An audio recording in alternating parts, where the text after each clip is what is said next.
내겐 날아가 또 모든 것도 잊은 채 나 웃으며 너를 만나 Never ending forever baby. Bismillahirrahmanirrahim. Assalamualaikum warahmatullahi wabarakatuh. Waalaikumsalam Waalaikumsalam warahmatullahi wabarakatuh. Waalaikumsalam warahmatullahi wabarakatuh, Ibu. Selamat pagi anak-anak. Pagi, Bu. Pagi Bu.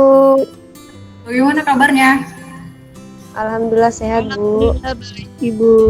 Alhamdulillah sehat ya. Oke, sebelum kita memulai pembelajaran kita pada pagi hari ini, alangkah lebih baiknya kita berdoa terlebih dahulu. Berdoa dimulai.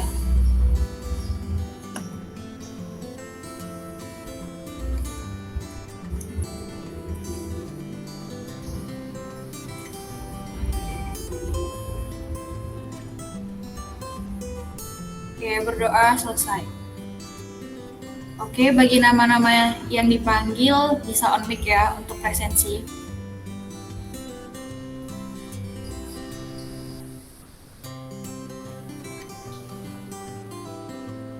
Lutfia Mar'atus Solihah. Hadir Bu. Oke.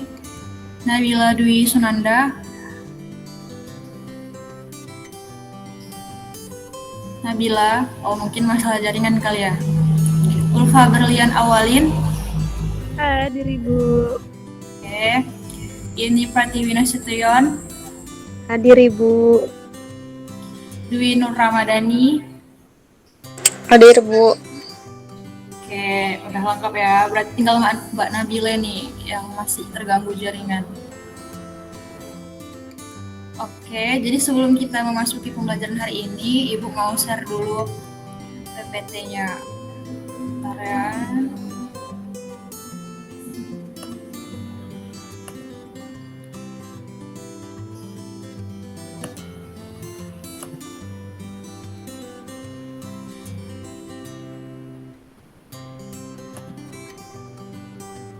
Oke, apakah sudah terlihat, teman-teman?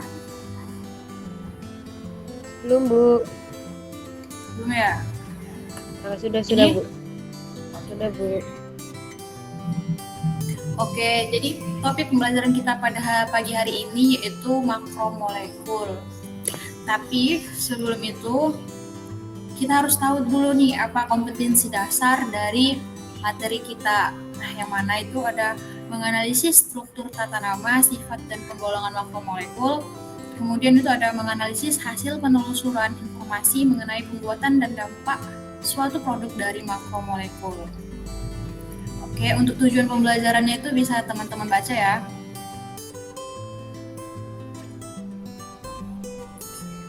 Lanjut.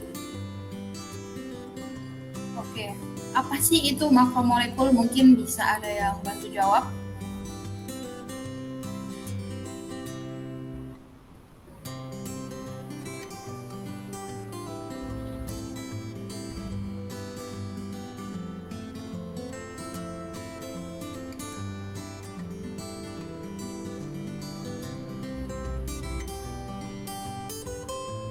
Molekul yang besar, Bu. Ya, betul ya. Tadi siapa yang jawab? Iya nih, Bu. Oke, bagus ya. Betul, jadi makromolekul itu merupakan molekul raksasa dengan rantai sangat panjang yang tersusun dari molekul-molekul.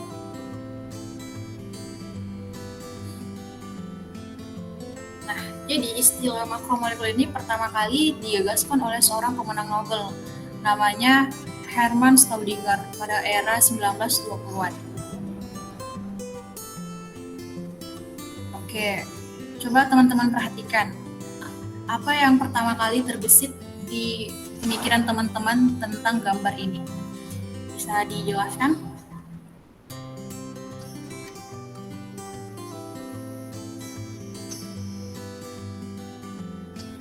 Jangka waktu pemakaian plastik, Bu.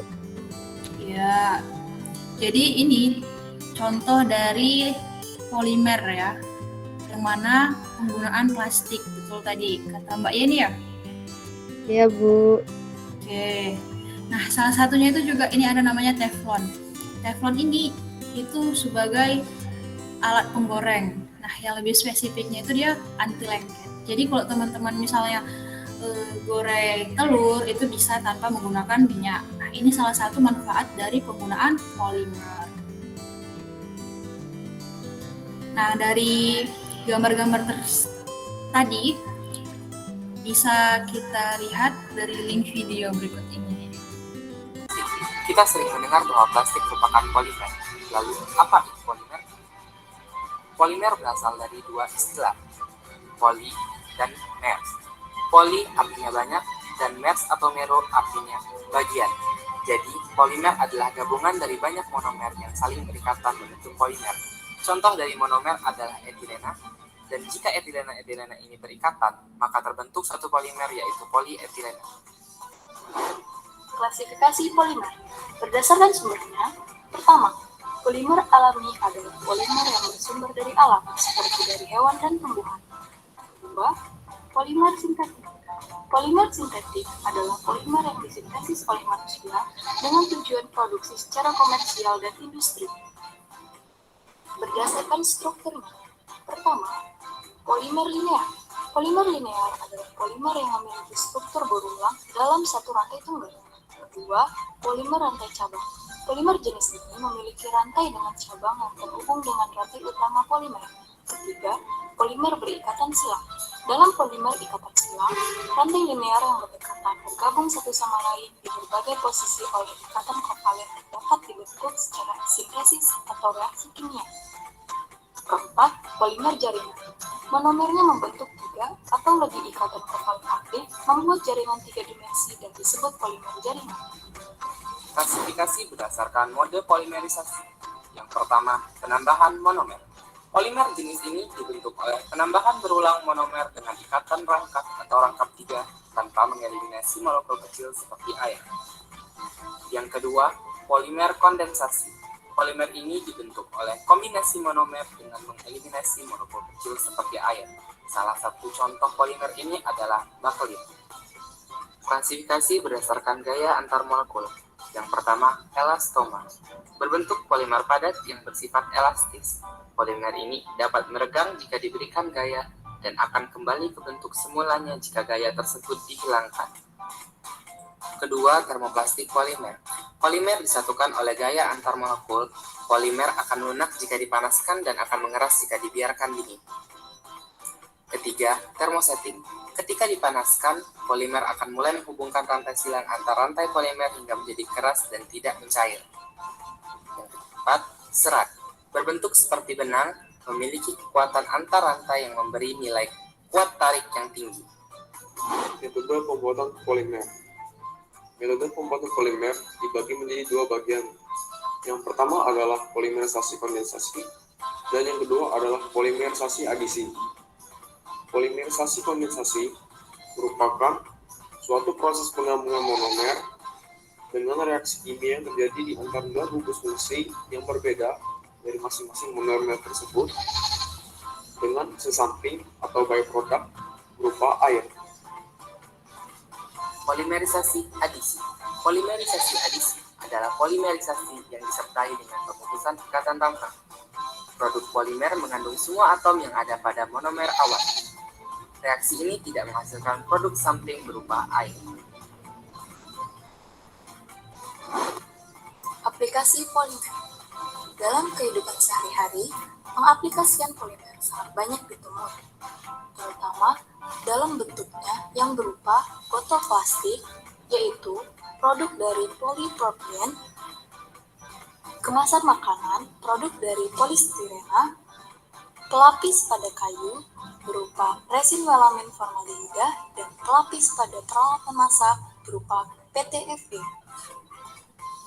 Sedangkan dalam aplikasinya di bidang industri, polimer banyak ditemui dalam bentuk drum storage, yaitu produk dari polietilena, pipa PVC atau polyvinyl klorida, ban, dan sebagai isolator listrik lainnya, dan juga berupa fiber optik, yaitu produk dari serat. Keuntungan polimer. Keuntungan polimer dalam kehidupan sehari-hari seperti botol plastik, pipa, lemari plastik, dan rak piring plastik. Selain itu, keuntungan lainnya adalah tidak mudah pecah dan tidak mudah bereaksi dengan zat kimia, serta dapat digunakan pada alat-alat kesehatan. Kerugian polimer. Kerugian dari polimer itu sendiri adalah: 1. Penggunaan polimer dalam kehidupan sehari-hari dapat mencemari lingkungan karena polimer itu sulit untuk diuraikan. Yang kedua, polimer dapat menghalangi udara dan aliran air masuk ke dalam tanah.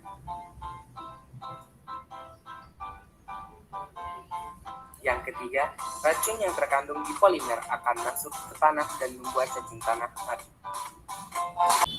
Oke, baik teman-teman, mungkin waktunya sudah habis ya. Kita lanjut dengan presentasi kelompok. Nah, jadi teman-teman, dari video tadi, maka kita dapat menyimpulkan bahwa itu polimer itu merupakan molekul raksasa dengan rantai yang sangat panjang yang tersusun dari molekul-molekul.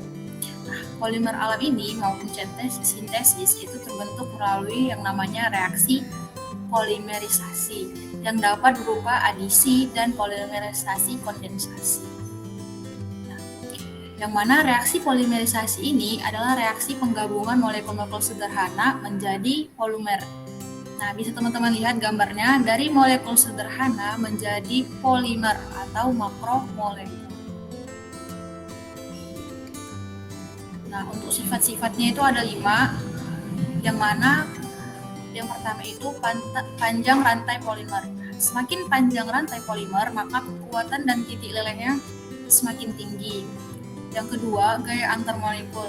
Semakin besar gaya antar molekul, maka polimer akan menjadi kuat dan sukar meleleh. Yang ketiga itu ada percabangan rantai. Polimer yang bercabang banyak itu mempunyai daya tegang rendah dan mudah meleleh. Sedangkan yang keempat itu ikatan silang antar rantai polimer. Semakin banyaknya ikatan silang, maka polimer itu semakin kaku dan rapuh sehingga mudah patah. Yang kelima itu ada sifat kristalisasi polimer. Nah, semakin tinggi sifat kristalisasi rantai polimer, maka lebih kuat dan lebih tahan terhadap bahan-bahan kimia dan enzim. Nah, untuk reaksi polimerisasi itu dibedakan menjadi 2 macam. Yang mana tadi itu ada adisi dan kondensasi. Nah, polimerisasi adisi itu adalah penggabungan molekul-molekul yang berikatan rangkap membentuk rantai yang panjang. Nah, polimerisasi adisi ini juga dapat berlangsung dengan bantuan katalisator. Contohnya tadi pada pembentukan polietilena dari etena.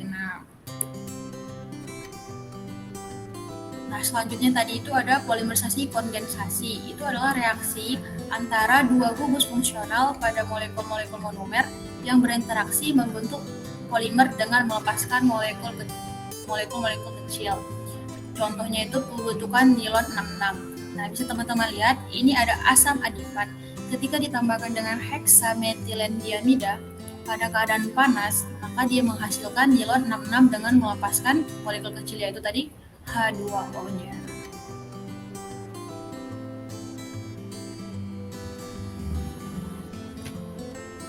Nah, untuk penggolongan polimer tadi itu ada berdasarkan asalnya, monomer bentuknya, dan sifat terhadap panas.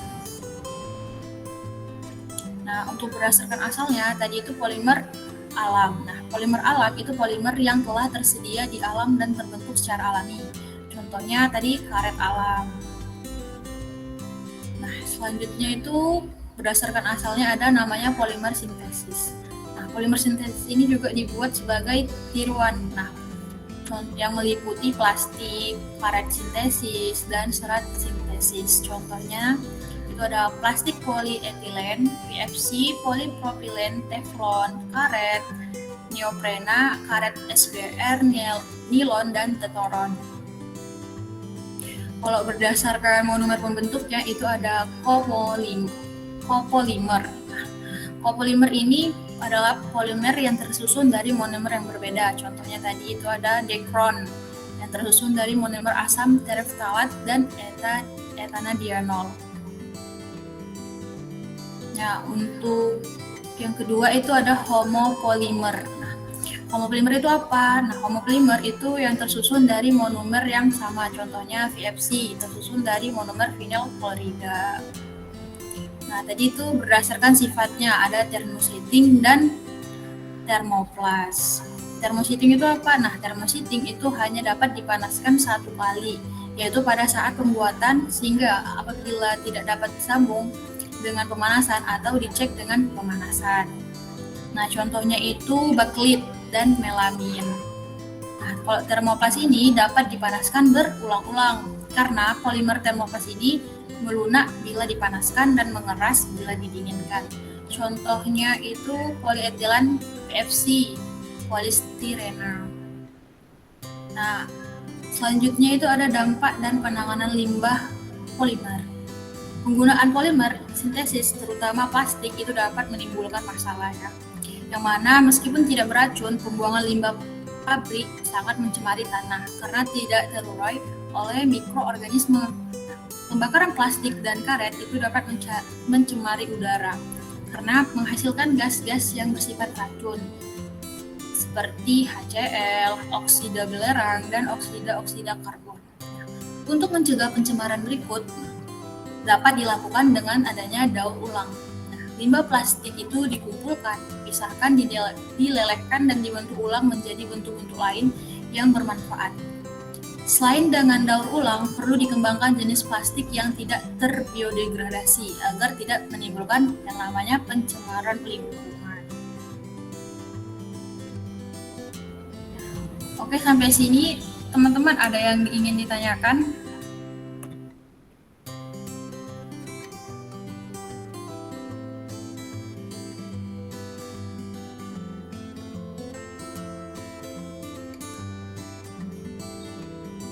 Belum ada Ibu.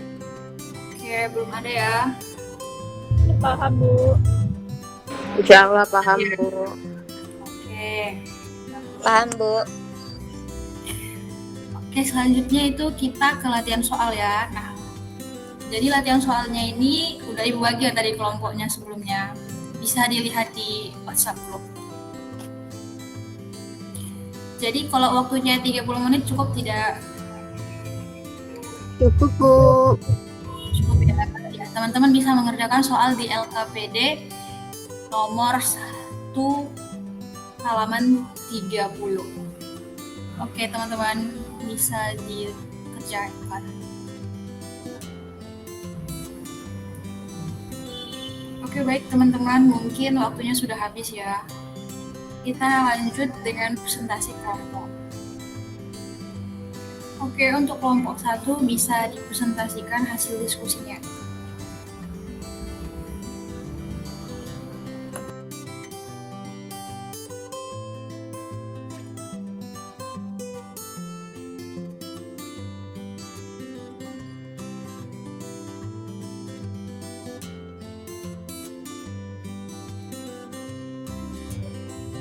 Baik, Ibu.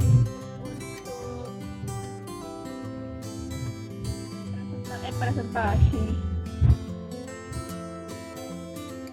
Saya perwakilan dari kelompok 1 akan mempresentasikan terkait dengan peranan polimer dalam kehidupan sehari-hari. Untuk yang pertama itu plastik. Nah, plastik ini merupakan polimerisasi adisi dari monomer-monomer berikatan rakap menghasilkan bermacam-macam plastik. Salah satunya yaitu polietilena. Nah, polietilena ini merupakan polimer yang terbentuk dari polimerisasi adisi. Nah, kemudian sifat-sifat dan kegunaan polietilena adalah yang pertama itu titik lelehnya 110 derajat Celcius, kemudian melunak dalam air panas, digunakan untuk botol fleksibel, film, pembungkus, dan isolator listrik. Kemudian yang kedua yaitu polipropilena. Nah, polipropilena ini memiliki sifat hampir sama dengan polietilena. Hanya saja polipropilena ini lebih kuat dibanding dengan polietilena. Polipropilena ini tersusun dari molekul-molekul propena. Nah, pada polipropilena ini digunakan untuk membuat tali, botol, karung, dan sebagainya. Kemudian ada PVC atau polyvinyl klorida. Ini merupakan polimer jenis plastik yang tersusun dari vinyl klorida melalui polimerisasi adisi. PVC ini merupakan plastik yang keras, kaku, dan mudah rusak. Dapat digunakan untuk membuat pipa, tongkat, dan plastik lantai. Kemudian ada Teflon. Teflon ini tersusun dari monomer tetrafluorotena. Nah, Teflon ini bersifat sangat ulet, kenyal, tahan terhadap zat kimia, tak mudah terbakar, isolator listrik yang baik, dan mampu melumasi diri serta tidak menempel. Panci untuk memasak atau menggoreng menggunakan pelapis teflon sehingga tidak memerlukan minyak yang banyak, tidak mudah gosong, serta mudah mencucinya.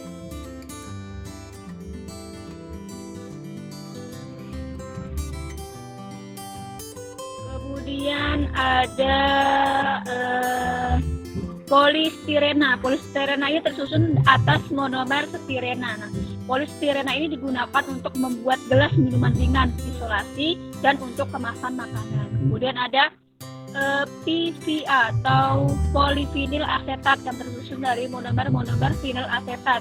Nah, PVA ini digunakan untuk pengemulsisan. Nah, kemudian ada polymethyl metakrilat atau PMMA. Nah, polymethyl metakrilat ini tersusun dari ester metil metakrilat. Nah, polymethyl metakrilat ini merupakan plastik bening keras tetapi ringan sehingga digunakan untuk pengganti gelas, misalnya kaca jendela pesawat terbang. Kemudian ada bakelit. Nah, bakelit ini merupakan polimer thermosetting yang tersusun dari fenol dan formaldehid. Bakelit ini biasa digunakan untuk pembuatan peralatan listrik. Sekian Ibu. Baik, cukup lengkap ya dari kelompok 1. Mungkin dari kelompok 2 ada yang mau nambahin? Ada Bu. Saya perwakilan dari kelompok 2 ingin menambahkan kemudian polimer itu ada berbahan karet. Nah, yang pertama itu ada karet alam. Nah, karet alam ini tersusun dari monomer isoprena atau 2-metil 1,3 beta-diena. Nah, karet alam ini bersifat lunak, lekat, dan mudah dioksidasi. Agar menjadi lebih keras dan stabil dilakukan proses vulkanisasi, yaitu karet alam dipanaskan pada suhu 150 derajat Celcius dengan sejumlah kecil belerang. Nah, caranya itu ikatan rangkap pada karet terbuka, kemudian terjadi ikatan jembatan belerang di antara rantai molekulnya. Kemudian karet diekstraksi dari lateks atau getah pohon karet hasil dari vulkanisirnya yang digunakan untuk ban kendaraan. Kemudian yang kedua itu ada karet sintetis. Nah, yang pertama itu neoprena atau kloroprena. Nah, yang dimana neoprena ini tersusun dari monomer 2-kloro 1,3 butadiena. Yang dimana sifat dan kegunaan neoprena ini adalah tahan terhadap bensin, minyak tanah, dan lemak sehingga digunakan untuk membuat selang karet, sarung tangan, tapak sepatu, dan sebagainya. Nah, yang kedua itu ada karet nitril. Nah, yang dimana karet nitril ini tersusun dari monomer butadiena dan akrilonitril. Nah, karet nitril ini memiliki sifat yang tahan terhadap bensin, minyak, dan lemak yang digunakan untuk membuat selang. Kemudian yang ketiga itu ada SBR atau styrena butadiena rubber, yang dimana tersusun dari monomer styrena dan butadiena. Nah, biasanya SBR ini merupakan karet sintetis yang paling banyak diproduksi untuk ban kendaraan bermotor. Kemudian yang ketiga ada serat sintetis. Yang pertama itu ada nilon 66. Nah, nilon 66 merupakan kopolimer dari heksametilen diamina dengan asam adipat melalui polimerisasi kondensasi. disebut nilon 66 karena masing-masing monomernya itu mengandung 6 atom karbon. Kemudian nilon 66 ini bersifat kuat, ringan, dan dapat ditarik tanpa retak sehingga digunakan untuk membuat tali, jala, parasit, dan tenda. Kemudian yang B itu yang kedua ada dacron atau polyethylene tereftalat yang merupakan kopolimer dari glikol dengan asam tereftalat melalui polimerisasi kondensasi. Kemudian yang terakhir itu ada orlon, yang dimana orlon atau poliakrilonitril ini tersusun dari molekul akrilonitril. Nah, yang dimana sifat dari orlon ini dan kegunaan dari orlon adalah memiliki sifat yang kuat dan digunakan untuk karpet dan pakaian seperti kaos kaki dan baju wol. Mungkin itu aja tambahan dari kelompok 2, saya kembalikan lagi ke Ibu.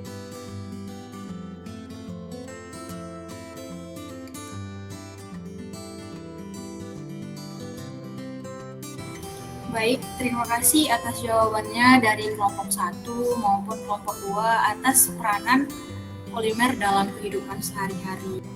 Nah, mungkin teman-teman bisa membuat kesimpulan apa yang kita pelajari pada pagi hari ini. Ya, kepada Mbak Dwi dipersilahkan. Ya Bu, kesimpulan tentang materi ini, yang pertama itu tadi kita udah bahas tentang makromolekul. Makromolekul itu ialah molekul rekayasa raksasa dengan rantai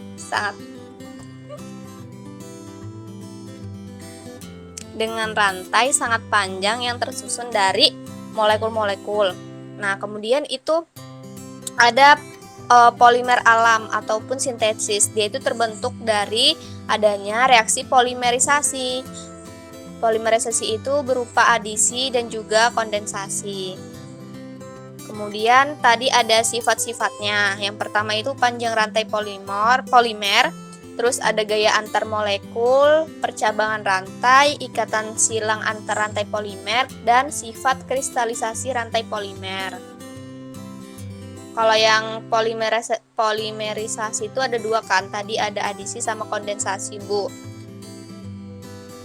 Terus kalau adisi itu dia penggabungan molekul-molekul yang berikatan rangkap membentuk rantai yang panjang. Tapi kalau kondensasi itu dia reaksi antara 2 gugus fungsional pada molekul-molekul monomer yang berinteraksi membentuk polimer dengan melepaskan molekul kecil seperti air.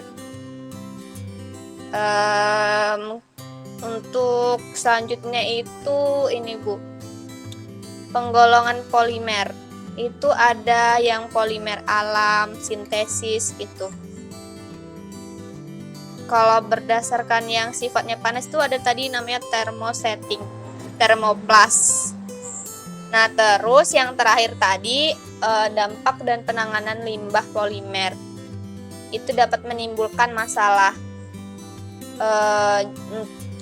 meskipun dia itu nggak beracun, tetapi dia sangat mencemari tanah karena itu dia tidak terurai oleh mikroorganisme yang ada di tanah. Seperti itu Bu. Terima kasih. Baik, terima kasih Mbak Dwi atas kesimpulannya, sangat lengkap ya. Oke, yang mana tadi kita telah belajar yang namanya polimer. Nah, yaitu reaksi penggabungan dari molekul sederhana menjadi makromolekul yang sangat panjang. Nah, sifat-sifatnya tadi juga ada 5. Kemudian untuk penggolongannya tadi ada berdasarkan asalnya, sifat terpanas, kemudian monomer pembentuknya.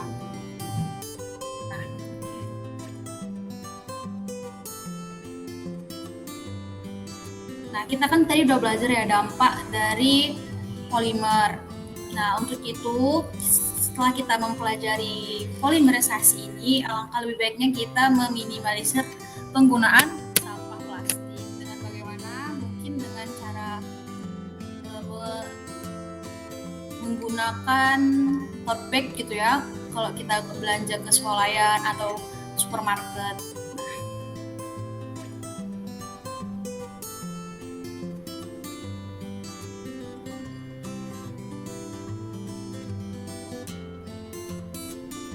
Nah, untuk selanjutnya itu nanti materinya ada karbohidrat untuk minggu depan. Jadi teman-teman diharapkan untuk membaca buku paketnya ya.